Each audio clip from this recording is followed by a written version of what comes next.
یہ ملک میرے بھائیوں ہمارا ہے، اور کسی شاعر نے بڑی سچی بات کہی تھی، ہم خون کی قسطیں تو کئی دے چکے لیکن اے عرض وطن قرض تیرا اب بھی ادا نہیں ہوتا۔ حق پرستوں کی اگر کی تو نے دل جوئی نہیں، تانا دیں گے بت کے مسلم کا خدا کوئی نہیں۔ اے اللہ، کیا یہ دور بھی دیکھنا تھا کہ لا الہ الا اللہ اور اللہ اکبر کی صداؤں کے اوپر آج شرک اور کفر کی صدائیں بھاری پڑتی ہوئی نظر آ رہی ہیں۔ اے اللہ، آج تیرے گھر کے اوپر، تیری مسجد کے اوپر، تیری عبادت خانے کے اوپر اے اللہ آج شرک کے اڈے بنائے جا رہے ہیں، اے اللہ بت خانے بنائے جا رہے ہیں۔ اے اللہ، کیا یہ دن بھی دیکھنا تھا حق پرستوں کی، اے اللہ اگر تو نے مدد نہ کی کل دنیا کہے گی مسلمانوں تمہارا خدا کہاں چلا گیا۔ یہ شاعر نے بڑا سچا شکوہ کیا ہے۔ شاعر کہتا ہے نبی نے جو پوچھا کہ کیا ساتھ لائے تو صدیق اکبر کے ہونٹوں پہ آیا، وہاں مال و دولت کی کیا ہے حقیقت، جہاں جا لٹانے کو دل چاہتا ہے۔ میرے بھائیوں، مجھے جلسے والوں نے آج کے لیے کوئی ٹاپک، کوئی وشے، کوئی موضوع نہیں دیا ہے، میرے اوپر چھوڑ دیا کہ آپ جو موضوع سمجھے مناسب اس پر گفتگو کریں۔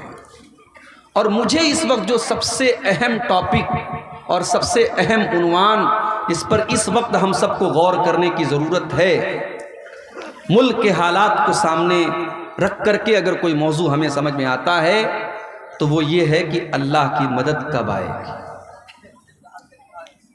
ہم اور آپ دیکھ رہے ہیں کہ ہماری مساجد کا معاملہ کہاں تک پہنچ چکا ہے۔ اب صرف 3 مسجدوں کی بات نہیں رہ گئی، اب اسلام دشمن طاقتوں کی نگاہیں اس ملک کی ہزاروں مسجدوں کی طرف ہے، اور انہیں ایک بہت اچھی نظیر مل چکی ہے، ایک بہت اچھی مثال مل چکی ہے۔ ان کی ہمت اور حوصلے بہت بلند ہیں، اور آنے والا وقت ہمارے لیے بڑا چیلنجنگ ہے میرے بھائی۔ پھر ہم یہ بھی دیکھ رہے ہیں کہ آج ملک میں 2 طریقے کے قانون چل رہے ہیں۔ ایک جرم ایک کمیونٹی کا انسان کرتا ہے، اس کے اوپر بہت ہلکا کیس ہوتا ہے، پولیس اور پرشاسن اس کو لے کر کے بہت زیادہ ٹائٹ نہیں ہوتا۔ وہی جرم اور وہی کام اگر دوسری کمیونٹی کا کوئی انسان کرتا ہے، اور میں کھل کے کہوں اگر وہی کام مسلمان اگر کرتا ہے تو بہت بڑا اپرادھ بن جاتا ہے۔ اور اب تو حالات یہ ہیں کہ شاید دنیا کی تاریخ میں کبھی ایسا انصاف نہیں دیکھا گیا ہوگا کہ جرم کوئی کرے اور اس کی سزا اس کے پورے گھر والوں کو دے دی جائے، اس کے چھوٹے چھوٹے بچوں کو بے گھر کر دیا جائے، اس کے گھر کی عورتوں کو بے گھر کر دیا جائے۔ جس گھر اور مکان کو بنانے میں انسان کا خون پسینہ صرف ہوتا ہے، انسان کی گاڑی کمائی خرچ ہوتی ہے، پل بھر میں اس گھر کو میرے بھائیوں ویران کر دیا جاتا ہے اور چٹیل میدان کر دیا جاتا ہے۔ انصاف کا یہ نمونہ اس وقت اپنے ملک میں ہم دیکھ رہے ہیں۔ یہ ملک میرے بھائیوں ہمارا ہے، اور کسی شاعر نے بڑی سچی بات کہی تھی، ہم خون کی قسطیں تو کئی دے چکے لیکن اے عرض وطن قرض تیرا اب بھی ادا نہیں ہوتا۔ اے عرض وطن اب بھی تیرا قرض ادا نہیں ہو رہا ہے۔ ہم خون کی بہت ساری قسطیں تیرے اوپر نچھاور کر چکے ہیں، بہت سارے ہمارے، کوئی بریگیڈیئر عثمان تھا، کوئی کیپٹن عبدالحمید تھا، اور کوئی ہمارا، کتنے ہمارے مسلمانوں کے نوجوان سرحدوں پر جنہوں نے اپنی جانیں گنوا دی اس ملک کی حفاظت کے لیے۔ اور آج اس ملک میں اس مسلمان سے یہ کہا جائے کہ یہ ملک تیرا نہیں ہے، اس ملک میں تیرا کوئی کام نہیں ہے، تو اذان نہیں دے سکتا، تو نماز نہیں پڑھ سکتا، تو اپنے دین اور ایمان پر قائم نہیں رہ سکتا، یہ سوال آج اس مسلمان سے کیا جا رہا ہے۔ میرے بھائیوں، بڑی نازک گھڑی ہے، ذرا تاریخ کے پنے الٹو، 1400 سال پہلے چلو، ابھی محمد رسول اللہ عرب کی دھرتی پر نہیں آئے ہیں، ابھی اللہ کے آخری نبی دنیا میں ان کا جنم نہیں ہوا ہے، آپ کے جنم سے 40 یا 50 دن پہلے کا واقعہ ہے۔ یمن کا ایک بادشاہ ہے، اس کا نام ابرہہ ہے، اس کو معلوم ہوا کہ عرب کی دھرتی پر خانہ کعبہ نام کی ایک بلڈنگ ہے، ایک عمارت ہے، اور اس خانہ کعبہ کا طواف لوگ کرتے ہیں، لوگ حج کرتے ہیں، لوگ عمرہ کرتے ہیں۔ اس نے اپنے یمن کی راجدھانی صنعاء کے اندر ایک بہت بڑا اس نے عمارت بنوائی، اسٹرکچر بنوایا، اور حکم دیا کہ آج کے بعد یمن کے لوگ ان کو حج کرنا ہوگا، ان کو عمرہ کرنا ہوگا، وہ خانہ کعبہ نہیں جائیں گے، وہ مکہ نہیں جائیں گے، وہ میرے اس بنائے ہوئے گھر کا طواف کریں گے اور یہاں آ کر کے وہ اپنی عبادت کریں گے۔ وہ ابرہہ عیسائی تھا، کرسچین تھا، لیکن خانہ کعبہ کا احترام ان مشرکوں کے دل میں بھی تھا۔ وہ مشرک تھے، وہ بتوں کے پجاری تھے، مگر خانہ کعبہ کے بارے میں ان کا یہ عقیدہ تھا، یہ اللہ کی عبادت کا پہلا گھر ہے، یہ ابراہیم علیہ السلام نے اس گھر کو بنایا ہے، اور ابراہیم علیہ السلام سے پہلے بھی یہ گھر موجود تھا، یہ دھرتی پر اللہ کی عبادت کا پہلا گھر ہے۔ لوگوں نے ابرہہ کے بنائے ہوئے اس نقلی کعبہ کا طواف کرنا تو بڑی دور کی بات ہے، اور اس کی زیارت کرنا تو بڑی دور کی بات ہے۔ لوگوں نے اتنی انسلٹ کی کہ اس عمارت کے اندر جا کر کے انہوں نے پاخانہ کر دیا، پیشاب کر دیا، گندگی کر دی۔ ابرہہ کو طیش آیا، غصہ آیا، اس نے یہ نہیں پتا کروایا اس میرے بنائے ہوئے اسٹرکچر میں کس نے پاخانہ کیا، کس نے پیشاب کیا، کس نے گندگی کی۔ اس نے کہا کہ اب میں خانہ کعبہ کو ہی مٹا ڈالوں گا، نہ رہے گا بانس نہ بجے گی بانسری۔ اس نے بہت بڑا لشکر تیار کیا، اور شاید دنیا کے اتہاس کا اور دنیا کی تاریخ کا یہ پہلا لشکر تھا جس لشکر میں ہاتھیوں کو استعمال کیا گیا۔ ابرہہ خود بہت بڑے ہاتھی پر سوار ہو کے آیا تھا، اور دنیا کی نظروں نے دیکھا کہ یمن کا یہ بادشاہ اپنے ہاتھیوں کے ساتھ خانہ کعبہ پر حملہ کرنے کے لیے یمن سے نکلا ہے۔ اور جب مکہ کی سرحدوں میں داخل ہوا، اس کے سپاہیوں نے کچھ اونٹوں کو پکڑ لیا، کچھ اونٹ تھے وہاں پر، ان اونٹوں کو پکڑ لیا اور ان اونٹوں کو اپنا بنا لیا۔ وہ اونٹ کس کے تھے؟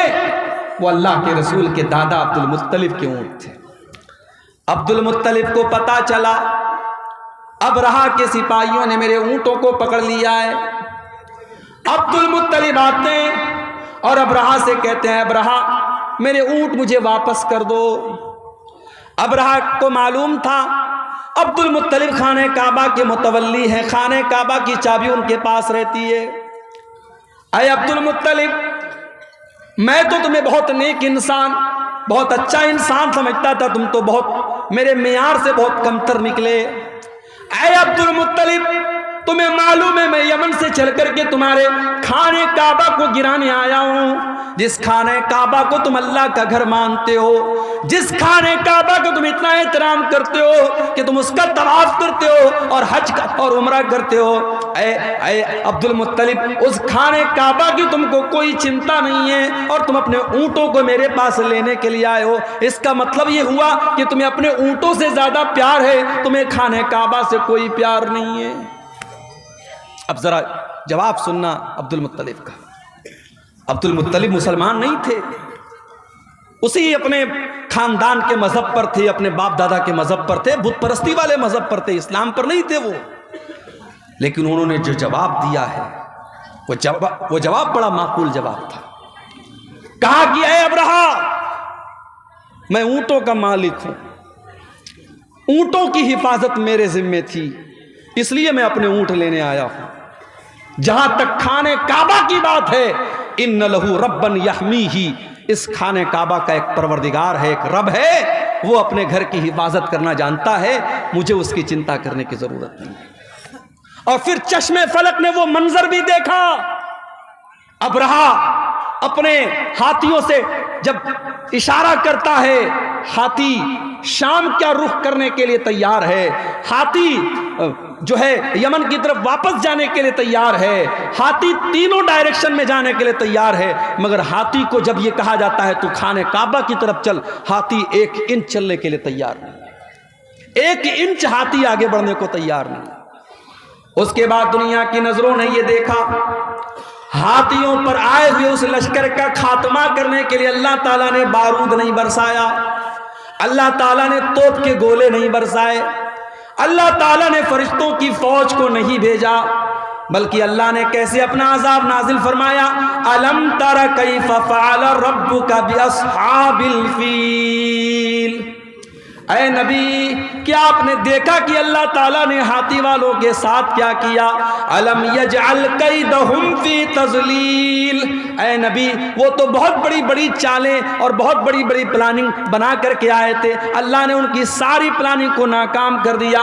وَأَرْسَلَ عَلَيْهِمْ طَيْرًا أَبَابِيلَ، اور اللہ تعالیٰ نے ان کے اوپر چڑیوں کا جھنڈ بھیج دیا، چھوٹی چھوٹی چڑیاں ان کے اوپر بھیج دی، ترمیہم بحجارہ، جو اپنے چونچ میں اور اپنے پنجوں میں چھوٹی چھوٹی چنے کے برابر کی کنکریاں ان کے اوپر گراتی چلی جاتی تھی، اور وہ چھوٹی چھوٹی کنکریاں ایٹم بم بن کر کے ان کے اوپر برستی چلی جاتی تھی، جس کے اوپر وہ پتھر گرتا تھا، وہ کنکری گرتی تھی، وہ وہیں پر مر کر کے ختم ہو جاتا تھا۔ فَجَعَلَهُمْ كَعَصْفٍ مَّأْكُولٍ، اللہ تعالیٰ کے حکم سے وہ اتنے بدبختی کے ساتھ ان کا خاتمہ ہوا، کعصف معقول، جیسے کھایا ہوا چارہ ہو، جیسے گائے اور بکری کو آپ نے دیکھا ہوگا جب وہ چارہ کو کھا لیتا ہے اور کبھی کبھی اس کے منہ سے وہ بچا ہوا چارہ نکلتا ہے، اس چارے کی طرح ان کی ڈیڈ باڈی پڑی تھی، ان کی سڑی ہوئی لاشیں پڑی تھی، ان کی ٹوٹی پھوٹی لاشیں پڑی تھی۔ اللہ کو اپنے گھر کو بچانا تھا تو اس نے پرندوں کو بھیجا تھا، چھوٹی چھوٹی چڑیوں کو بھیجا تھا۔ میرے بھائیوں، آج کیوں نہیں آ رہا ہے پرندوں کا لشکر؟ آج کیوں نہیں آ رہی اللہ کی مدد؟ کیا یہ سوال ہمارے اور آپ کے دماغ میں نہیں پیدا ہوتا؟ بالکل پیدا ہوتا ہے۔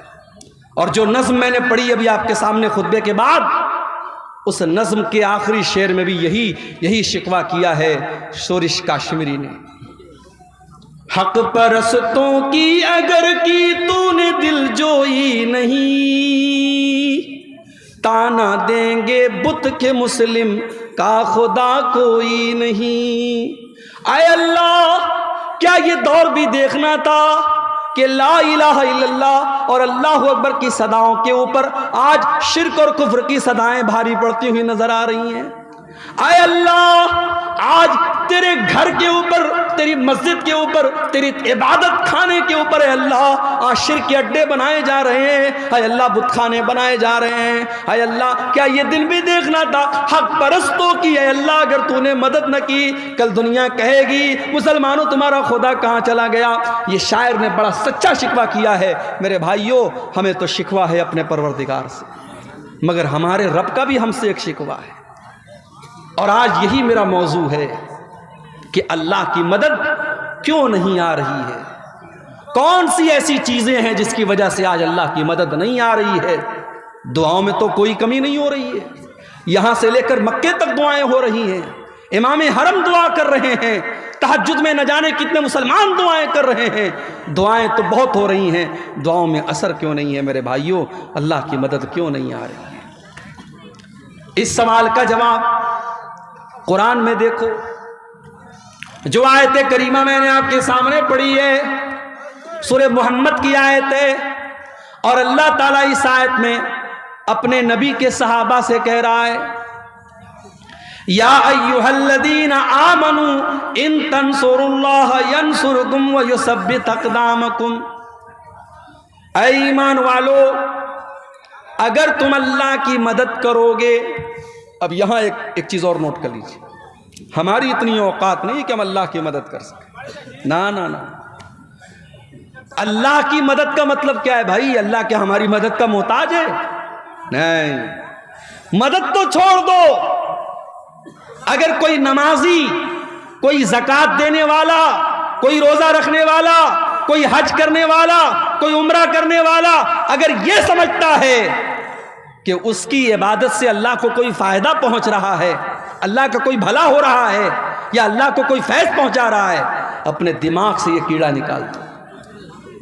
اللہ کے نبی فرماتے ہیں، اللہ تعالیٰ کہتا ہے، یا عبادی، اے میرے بندو، لو ان اولکم وآخرکم وانسکم وجنکم کانوا علی اتقى قلب رجل واحد منکم، اے میرے بندو، جتنے انسان ہیں اور جتنے جنات ہیں اور جتنے پہلے کے لوگ ہیں اور جتنے بعد کے لوگ ہیں، سارے کے سارے لوگ اگر متقی بن جائیں، پرہیزگار بن جائیں، اللہ سے ڈرنے والے بن جائیں، دنیا میں سب سے نیک انسان کے جیسے بن جائیں، اللہ فرماتا ہے ما زاد فی ملکی شیئا، اے میرے بندو تم سب کے سب متقی اور پرہیزگار بن جاؤ، پھر بھی میری سلطنت میں کوئی اضافہ ہونے والا نہیں ہے۔ اور اے میرے بندو کان کھول کر کے سن لو، جتنے آدم کی اولاد ہیں اور جتنے جنات ہیں اور جتنے پہلے کے لوگ ہیں اور جتنے بعد کے لوگ ہیں، سب کے سب میرے نافرمان ہو جائیں، سب کے سب اللہ کی نافرمانی کرنے لگے،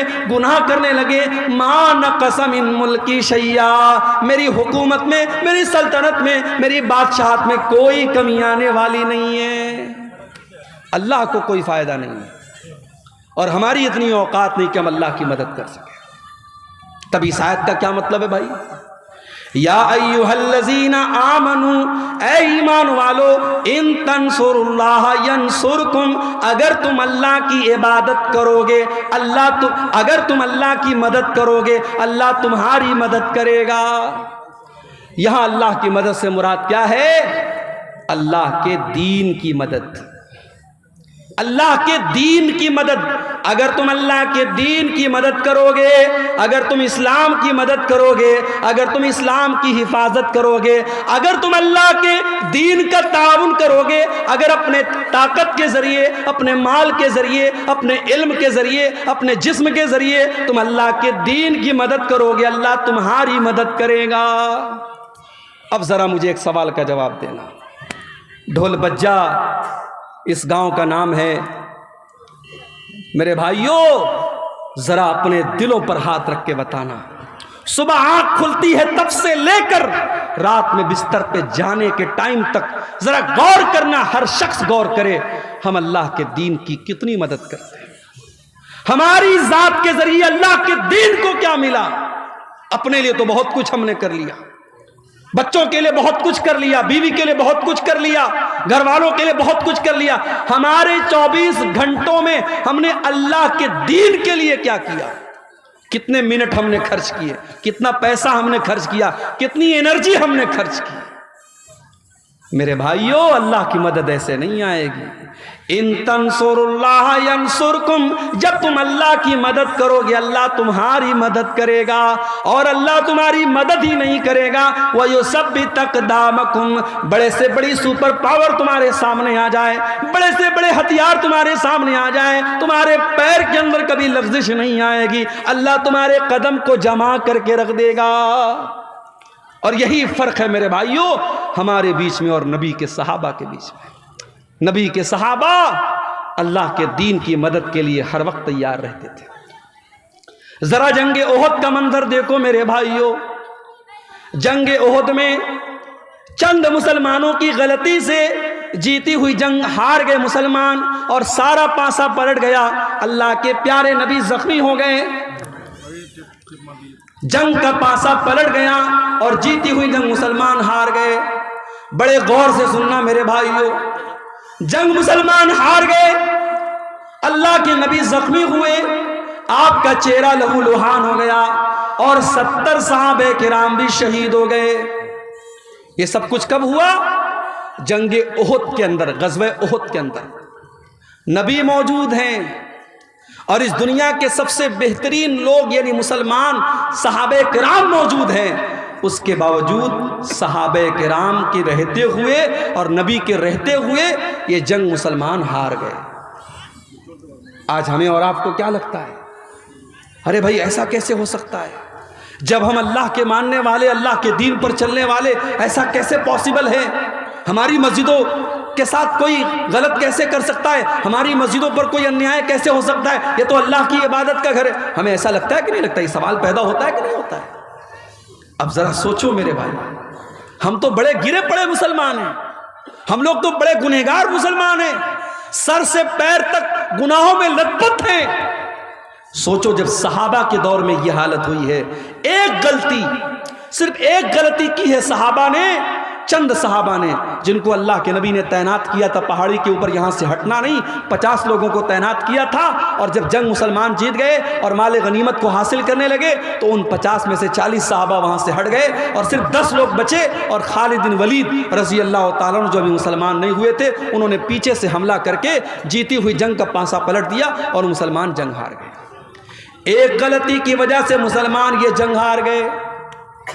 اس کے بعد جب مسلمان مدینہ آئے، پتہ چلا کہ مشرکین مکہ بہت بڑا لشکر لے کر کے دوبارہ حملہ کرنے والے ہیں، دوبارہ حملہ کرنے والے اور مدینہ کو ختم کرنا چاہتے ہیں، اور مدینہ کے سارے مسلمانوں کو ختم کرنا چاہتے ہیں۔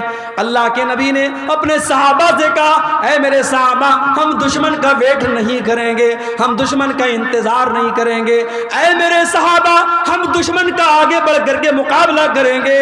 صحابہ کرام نے کہا، اے اللہ کے نبی، ہم زخمی ہیں، ہمارے بدن سے خون بہ رہا ہے، ہماری تو مرہم پٹی بھی ابھی ڈھنگ سے نہ ہوئی ہے۔ آپ نے فرمایا، اے میرے صحابہ، ہم کسی چیز کا انتظار نہیں کریں گے، ہم اسی حال میں دشمن کا مقابلہ کرنے کے لیے جائیں گے۔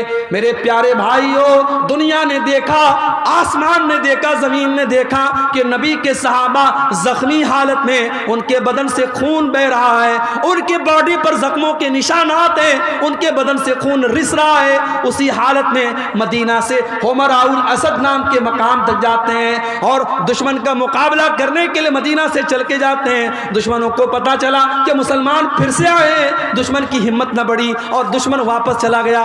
قرآن کریم میں اللہ اس کا تذکرہ کرتے ہوئے فرماتا ہے، للذین احسنوا من بعد ما اصابهم القرح، اے میرے نبی، آپ کے صحابہ تو اتنے بڑے ایمان والے ہیں کہ زخمی ہونے کے باوجود اور بدن سے خون بہنے کے باوجود اللہ کا حکم آیا تو وہ لڑنے کے لیے تیار ہو گئے۔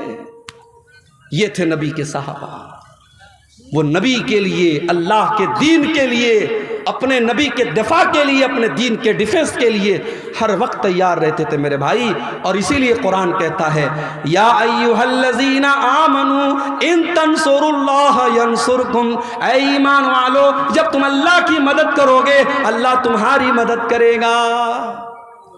آج تو حالت یہ ہے، 100 روپیہ چندہ دینے کی حیثیت رکھنے والا 10 روپیہ بڑی مشکل سے دیتا ہے۔ کبھی غور کرنا، ریسٹورنٹ میں 10 کی نوٹ آپ کو بہت کم ملے گی، شراب کے اڈوں پر 10 کی نوٹ بہت کم ملے گی، زنا کے اڈوں پر 10 کی نوٹ بہت کم ملے گی، مسجد کی پیٹی میں دیکھنا 10 کی نوٹ بہت زیادہ ملے گی۔ جو سب سے چھوٹا اماؤنٹ ہوتا ہے وہ ہم مسجدوں میں دیتے ہیں، مدرسے میں دیتے ہیں۔ ہمارے یہاں سائنس پڑھانے والا ٹیچر آئے ہم 2000 روپیہ مہینہ دیں گے، میتھ پڑھانے والا ٹیچر آئے ہم 3000 روپیہ مہینہ دیں گے، ہندی اور انگلش پڑھانے والے کو 1000 روپیہ مہینہ دیں گے، اور بیچارے مولوی صاحب اور حافظ صاحب قرآن پڑھانے کے لیے آئیں گے تو ہم مول بھاؤ کریں گے، حافظ صاحب 500 روپیہ لے لیجیے۔ قرآن اور دین کے علم کی ویلو ہم نے گھٹا کے رکھی ہے میرے بھائی۔ انگلش میڈیم کے نام پر ہماری جیبوں سے 2-2 ہزار روپے فیس نکل جاتی ہے، اور مدرسے میں کہیں 100 روپے فیس لگ جائے تو ہم تانا مارتے ہیں، صاحب مدرسے والے بھی 100 روپیہ فیس مانگنے لگے۔ دین کی ویلو کو ہم نے کم کر دیا میرے بھائی، دین کی اہمیت ہماری نظروں میں ہم نے حقیر کر دیا، اور آج حالات یہ ہیں دین کو ساری دنیا میں تماشا بنا کے رکھ دیا گیا۔ میرے پیارے ساتھیوں، جنگ تبوک کا موقع یاد کرو، جنگ تبوک کا موقع یاد کرو۔ گرمی کا موسم ہے، مئی جون کا مہینہ ہے، کھجوروں کے پکنے کا ٹائم ہے۔ اللہ کے نبی اپنے صحابہ سے کہتے ہیں، اے میرے صحابہ، ہم کو تبوک کے لیے جانا ہے، ہم کو 700 کلومیٹر لمبا سفر کرنا ہے۔ اے میرے صحابہ، میرے پاس ہتھیار نہیں ہے، میرے پاس سواری نہیں ہے۔ اے میرے صحابہ، تم تعاون کرو، تم دان دو، تم چندہ دو۔ اے میرے صحابہ، میں تمہیں جنت کی گارنٹی دیتا ہوں۔ صحابہ کرام نے اپنی اپنی حیثیت کے مطابق، اپنی اپنی طاقت کے مطابق بڑھ چڑھ کر کے تعاون کرنا شروع کیا۔ عثمان غنی نے بہت سارے اونٹ بھی دے دیے، بہت سارے گھوڑے بھی دے دیے، اور 1000 سونے کے سکے بھی دے دیے۔ بہت سارے صحابہ غریب تھے، مزدور تھے، مزدوری کیا کرتے تھے، کوئی 1 مٹھی، کوئی 2 مٹھی گیہوں لا رہا ہے، جو لا رہا ہے۔ اے اللہ کے پیارے نبی، میں یہ محنت کر کے، مزدوری کر کے یہ لایا ہوں، اے اللہ کے نبی اس کو لے لیجیے۔ اللہ کے نبی سب کا چندہ لے لیتے تھے، سب کا دان لے لیتے تھے۔ اتنے میں حضرت عمر فاروق آئے۔ عمر فاروق ان کے دل میں تمنا پیدا ہوئی. ہمیشہ نیکی کے معاملے میں ابو بکر کا نمبر سب سے آگے رہتا ہے. آج عمر کا نمبر آگے رہے گا. آج عمر آگے بڑھ کے دکھائے گا. عمر فاروق اپنے گھر آتے ہیں, اپنے سارے گھر کے مال کو اکٹھا کرتے ہیں اور سارے مال کو 2 حصوں میں ڈیوائیڈ کرتے ہیں, اور آدھے مال کو گھر چھوڑتے ہیں اور آدھے مال کو بورے میں پیکٹ میں پیک کرتے ہیں اور نبی اکرم کے پاس لا کے رکھ دیتے ہیں. اللہ کے نبی پوچھتے ہیں ماں ابقیت لأہلک, اے عمر گھر والوں کے لیے کچھ چھوڑ کے آئے ہو کہ نہیں آئے ہو؟ حضرت عمر کہتے ہیں اے اللہ کے نبی آپ فکر نہ کریں, اب قیت لہم النصفہ, میں آدھا لایا ہوں اور آدھا چھوڑ کے آیا ہوں, آدھا لایا ہوں آدھا چھوڑ کے لایا ہوں, آپ چنتا نہ کریں, آپ فکر نہ کریں. اب حضرت عمر انتظار کر رہے ہیں کہ اب دیکھیں ابو بکر کیا لاتے ہیں. حضرت ابو بکر بھی تھوڑی دیر میں آئے, انہوں نے بھی اپنے سامان کا جھولا لا کر کے رکھ دیا. نبی نے پوچھا ما ابقیت لأہلک, اے ابو بکر تم نے گھر والوں کے لیے کیا چھوڑا ہے؟ او لوگو, ابو بکر کی زبان پر کیا جواب آیا؟ ابو بکر کی زبان پر کیا جواب آیا؟ شاعر کہتا ہے نبی نے جو پوچھا کہ کیا ساتھ لائے تو صدیق اکبر کے ہونٹوں پہ آیا, وہاں مال و دولت کی کیا ہے حقیقت, جہاں جا لٹانے کو دل چاہتا ہے. ابو بکر صدیق کہتے ہیں اب قیت لہم اللہ ورسولہ, اے اللہ کے نبی میں اپنے گھر والوں کے لیے اللہ کو چھوڑ کے آیا ہوں, اس کے رسول کو چھوڑ کے آیا ہوں. اے اللہ کے نبی میں گھر میں کچھ بھی نہیں چھوڑا, میں نے گھر میں جھاڑو لگا دیا, میں سب لے کے آیا ہوں. آج اللہ کے دین کو میرے مال کی ضرورت ہے. اے اللہ کے نبی اب میں اپنے گھر میں کچھ چھوڑ کے نہیں آیا. یہ نبی کے صحابہ تھے. میری پیاری ماں اور بہنوں, آج وہ جذبہ ہمارے اور آپ کے اندر نہیں ہے. اللہ کی مدد کہاں سے آئے گی؟ ہماری زندگیوں میں دین کی کوئی حیثیت نہیں ہے. ہماری 24 گھنٹے میں ہم اگر غور کریں ہم دین کے لیے کتنی محنت کر رہے ہیں اور دین کے لیے ہم کیا کر رہے ہیں میرے بھائیوں, ہم کچھ نہیں کر رہے ہیں. اللہ کا وعدہ تو سیدھا سیدھا ہے, ان تنصروا اللہ ینصرکم, جب تم اللہ کے دین کی مدد کرو گے اللہ تمہاری مدد کرے گا. غزوہ احد کا وہ منظر بھی یاد کرو میرے بھائی. ایک عورت آتی ہے, بتایا گیا تیرا بھائی شہید ہو گیا ہے, تیرا باپ شہید ہو گیا ہے, تیرا شوہر شہید ہو گیا ہے. باپ کے مرنے کی خبر سنی, بھائی کے مرنے کی خبر سنی, شوہر کے مرنے کی خبر سنی, ساری مصیبتوں پر صبر کر لیا اور پھر کہتی ہے او لوگو ٹھیک ہے میرے باپ کا انتقال ہو گیا, میرا بھائی شہید ہو گیا, میرا شوہر شہید ہو گیا, مجھے یہ بتاؤ کہ اللہ کے رسول کا کیا حال ہے؟ لوگوں نے کہا اللہ کے رسول بالکل صحیح سلامت ہیں. اس نے کہا نہیں, جب تک میں اپنے نبی کا دیدار نہ کر لوں, جب تک میں اپنے نبی کو دیکھ نہ لوں مجھے چین نہیں مل سکتا. لوگوں نے دیدار کرایا, لوگوں نے دکھایا دیکھو یہ اللہ کے نبی ہے. جب اللہ کے نبی کو دیکھتی ہے تو کیا کہتی ہے, کل مصیبت بعدک جلل یا رسول اللہ, اے اللہ کے نبی آپ کے رہتے ہوئے ساری مصیبتیں میرے لیے آسان ہیں. اے اللہ کے نبی آپ زندہ ہیں, آپ صحیح سلامت ہیں, مجھے باپ کے جانے کا, مجھے بھائی کے جانے کا, مجھے شوہر کے جانے کا کوئی دکھ نہیں ہے. اللہ کے دین کے لیے اپنا سب کچھ قربان کرنے کا جذبہ تھا میرے بھائیوں صحابہ کے اندر. وہ جذبہ ہمارے اندر نہیں ہے. جب تک یہ جذبہ ہم پیدا نہیں کریں گے ہم اور آپ اللہ کی مدد کے حقدار نہیں ہو سکتے. آج تو حالت یہ ہے, نوجوان ہے, پیسہ کما رہا ہے, اچھا پیسہ کما رہا ہے, بلڈر ہے, اچھی کھیتی باڑی ہے, اس کے پاس لاکھوں کا مالک ہے, اس سے کہو بھائی حج کر لے, عمرہ کر لے, کہتا ارے مولوی صاحب ابھی کتنی عمر ہے, ابھی 40 سال کا ہوں, حج کر لوں گا داڑھی رکھنی پڑ جائے گی, حج کر لوں گا 5 ٹائم کی نماز پڑھنی پڑے گی, حج کر لوں گا چوری بے ایمانی نہیں کر پاؤں گا, لوگ کہیں گے حاجی صاحبوں کے یہ سب کام کرتا ہے. ابھی تھوڑا گل چھرے اڑا لینے تو 50-60 سال کے ہو جائیں گے, پھر حج بھی کر لیں گے, عمرہ بھی کر لیں گے.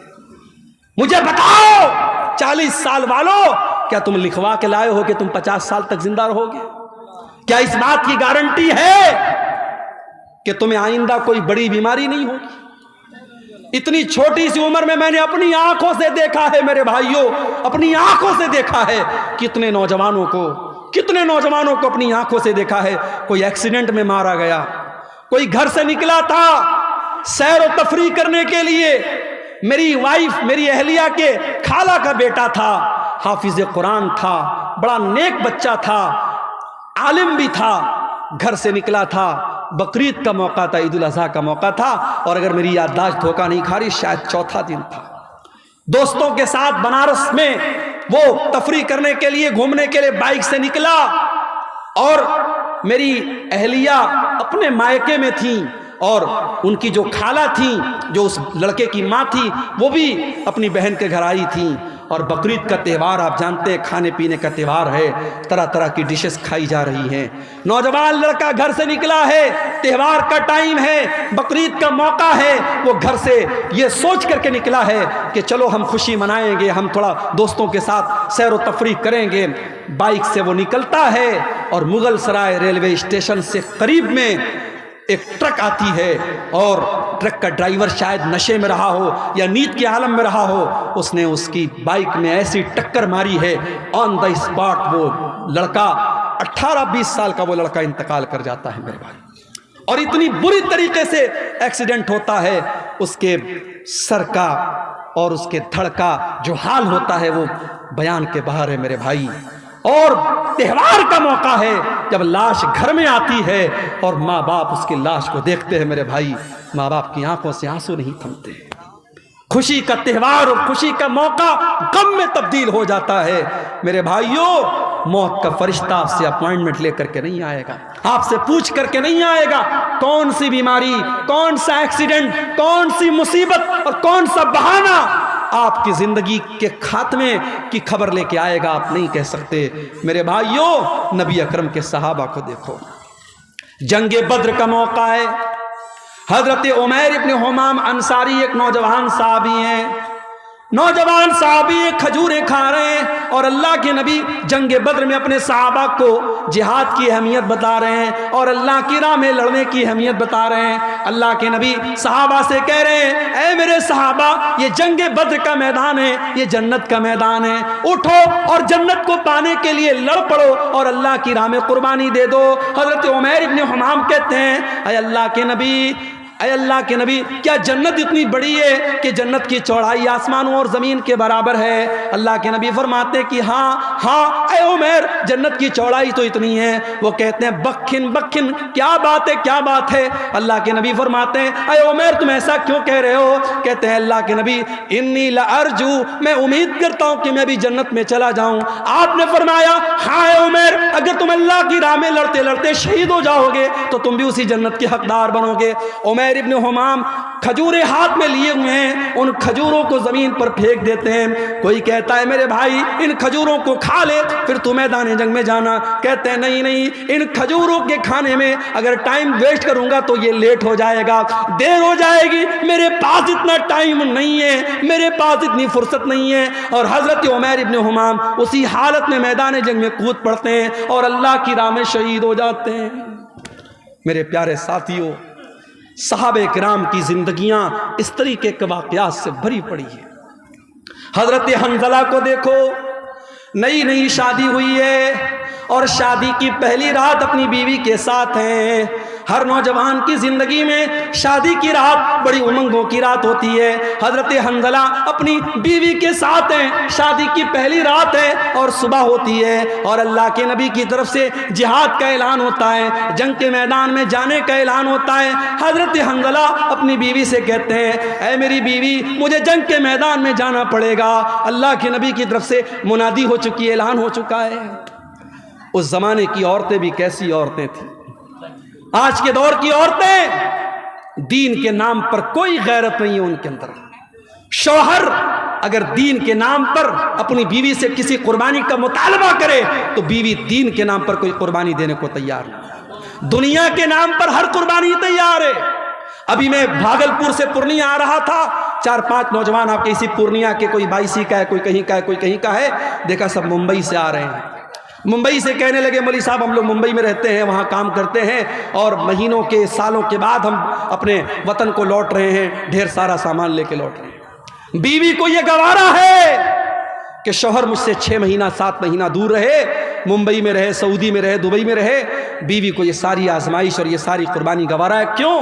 کیونکہ شوہر کما کے لائے گا۔ اللہ کے دین کے لیے اگر وہی شوہر داڑھی رکھ لے، تو بیوی کہتی ہے ارے پہلے اتنے ہینڈسم لگتے تو تم داڑھی کیوں رکھ لی تم نے، بیکار لگنے لگے۔ شوہر دین کے لیے اگر اللہ کی راہ میں کچھ صدقہ خیرات کر دے اور بیوی کا کوئی زیور دینے کی بات کر دے تو بیوی کو تیش آ جاتا ہے۔ یہ آج کے دور کی عورتیں ہیں۔ میرے پیارے ساتھیوں، حضرت حنظلہ شادی کی پہلی رات اپنی بیوی سے کہتے ہیں مجھے اللہ کی راہ میں جانا ہے، نبی کی طرف سے جہاد کا اعلان ہوا ہے۔ حضرت حنظلہ کی بیوی نہ چوں کرتی ہے نہ چرا کرتی، کہتی بے شک آپ جا سکتے ہیں، حالانکہ اسے پتا ہے ہو سکتا ہے میرا شوہر زندہ نہ آئے، ہو سکتا ہے میرے شوہر کی لاش آئے، ہو سکتا ہے میرے شوہر کی شہادت ہو جائے، موت ہو جائے، لیکن وہ کھلے دل سے اجازت دیتی ہے۔ جہاد محبت کی آواز گونجی، کہا حنظلہ نے یہ دلہن سے اپنی، اجازت اگر دو تو جام شہادت لبوں سے لگانے کو دل چاہتا ہے۔ حضرت حنظلہ اسی حالت میں جنگ کے میدان میں جاتے ہیں، ان کے پاس غسل کرنے کا بھی ٹائم نہ تھا، ان کے پاس پانی کے ذریعے طہارت حاصل کرنے کا بھی ٹائم نہ تھا۔